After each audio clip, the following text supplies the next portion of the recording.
There was a time when people didn't have immune support capsules, no vitamin gummies, no daily supplement stacks, no powders promising to boost anything. And yet, most families had practical systems for staying well through winter. Not perfect systems, not miracle systems, but consistent habits. Before modern supplements became a multi-billion-dollar industry, health wasn't something you bought in bottles. It was something you built into daily life. In the 1970s and 1980s, across Europe and North America, families relied on rhythms more than products. Fresh air wasn't a trend, it was unavoidable. People worked outdoors more often. Children played outside longer. Even in colder months, movement didn't stop. Exposure to seasonal temperature shifts trained the body gradually. Today, climate control is constant. Back then, adaptation was normal. Homes were cooler in winter. Windows were opened even in cold weather for ventilation. Dry indoor air wasn't sealed in for months at a time. Small differences, repeated daily, change resilience over time. Food was also different. Seasonal eating wasn't a philosophy, it was reality. In autumn, root vegetables dominated: carrots, cabbage, potatoes, onions. Fermented foods were common in many households: sauerkraut, pickles, preserved vegetables. Not because someone said gut health, but because fermentation preserved harvest. Modern research now connects gut health and immune function closely, yet traditional households simply maintain diverse bacteria through regular fermented foods without calling it microbiome science. Vitamin C didn't come in chewable tablets. It came from stored apples, cabbage, rose hips, citrus when available. Bone broth wasn't marketed. It was dinner. Slow-cooked soups from leftover bones provided minerals and amino acids during cold months. Warm food, dense food, practical food. There was less ultra-processed intake overall, not because of ideology, because convenience food wasn't as widespread. Sleep patterns also differed. Screens didn't extend wakefulness late into the night. Artificial light existed, but distraction was limited. Many households followed a more natural sleep rhythm, especially in winter. Circadian rhythm, a phrase few people knew, functioned more naturally.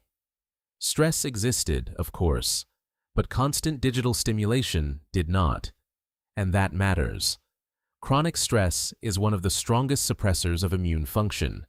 A slower pace, fewer constant notifications, and more physical labor created a different baseline nervous system state.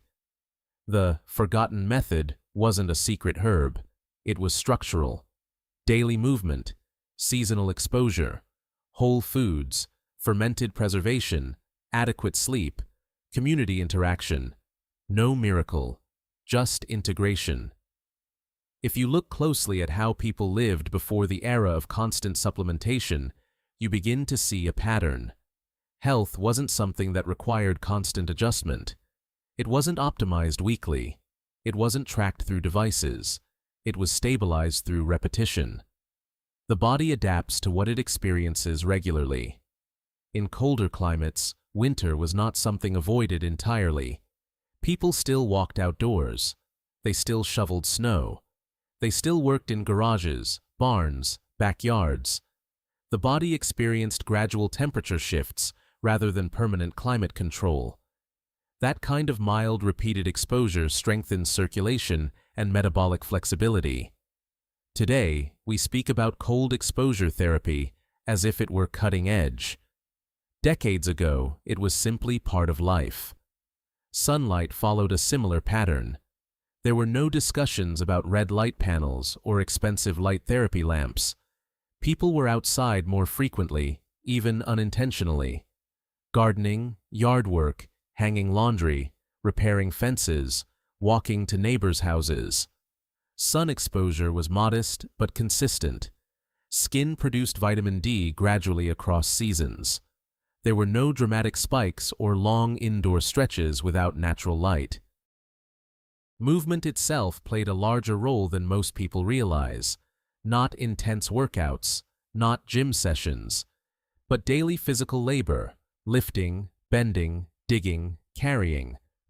Moderate strain stimulates circulation and lymphatic movement. The immune system relies heavily on circulation to transport white blood cells efficiently.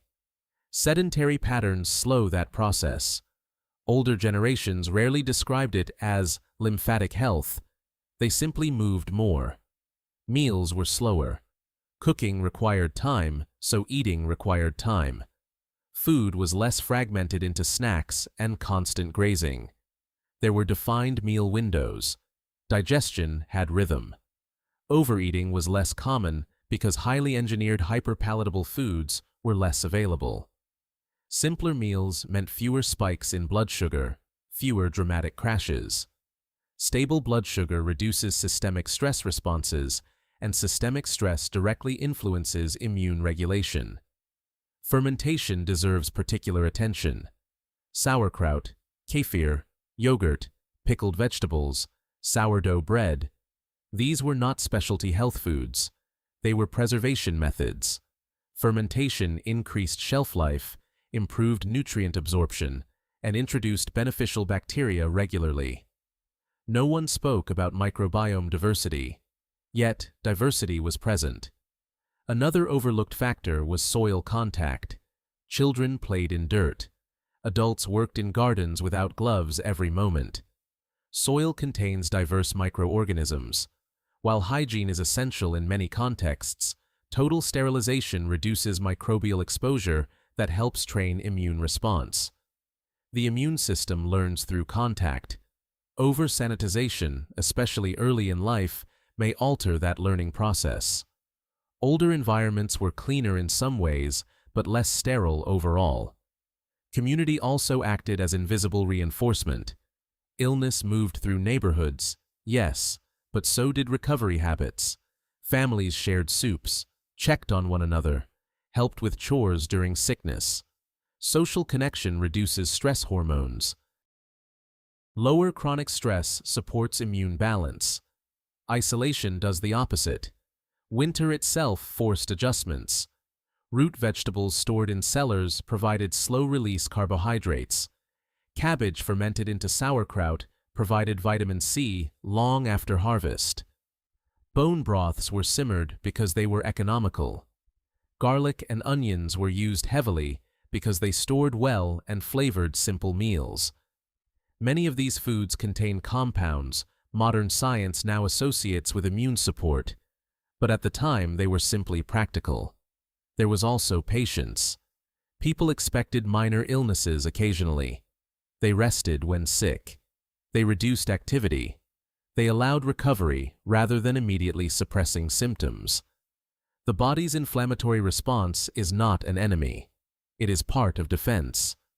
Suppressing every mild discomfort can sometimes prolong imbalance. Recovery requires time and energy. Earlier lifestyles, for all their imperfections, allowed more of both. None of this suggests the past was medically superior. Modern medicine saves lives every day. Antibiotics, vaccines, emergency care. These are extraordinary advancements. But alongside those advancements, lifestyle shifted dramatically. Artificial light extended evenings. Processed food increased. Outdoor exposure decreased. Stress became constant rather than seasonal. The forgotten method was not a pill. It was environmental alignment. Bodies adapted to seasons, light cycles, temperature variation, physical demand, and food availability. That alignment built baseline resilience quietly, without branding or marketing. And perhaps that is what feels missing today. Not knowledge, but rhythm. If resilience once felt stronger, it may be because life itself required steady adaptation rather than constant comfort. The idea that there was once a single forgotten trick for strengthening the immune system is comforting. It suggests something simple was lost, something easy to recover, but the truth is quieter. There was no single method. There was structure. Health used to be woven into daily life in ways that didn't require attention. People didn't wake up thinking about supporting immunity. They woke up to routines that naturally did. They moved because work required it. They rested because darkness encouraged it. They ate what the season offered. They preserved what would not last. They endured mild cold and moderate heat. They adapted instead of insulating themselves from every fluctuation. The body thrives on manageable stress, not chaos, not overload, but small, consistent challenges. Cold air in winter, warm sun in spring, manual labor in summer, hearty storage foods in autumn. Each season asked something different from the body, and the body responded by becoming flexible. Flexibility is resilience. Modern life has optimized comfort. Temperature rarely changes indoors. Food is available year-round in identical forms. Artificial light delays sleep. Movement is optional. Stress is constant but abstract, mental rather than physical. The immune system evolved in environments that required adaptation. When life becomes too static, the system becomes less challenged in healthy ways and more burdened by chronic stressors. So, the forgotten method was not hidden. It was ordinary. Open windows in winter. Walk outside daily. Eat fermented foods regularly. Cook real meals. Sleep with darkness. Allow the body to recover fully when sick. Build soil if you garden. Touch the earth occasionally. Move without calling it exercise. None of these are dramatic. None are revolutionary. But together, they create alignment. Modern supplements can support deficiencies. Medical science can treat serious illness. Those tools are invaluable. Yet lifestyle remains the foundation upon which everything else stands. The past was not perfect. It had its hardships and limitations. But within those limitations were rhythms that quietly strengthened the human body. If resilience once seemed stronger, perhaps it wasn't because people had better medicine. Perhaps it was because their lives demanded adaptation in steady, manageable ways. And that adaptation, repeated over years, built strength no bottle can fully replace, not because it was forgotten, but because it was lived.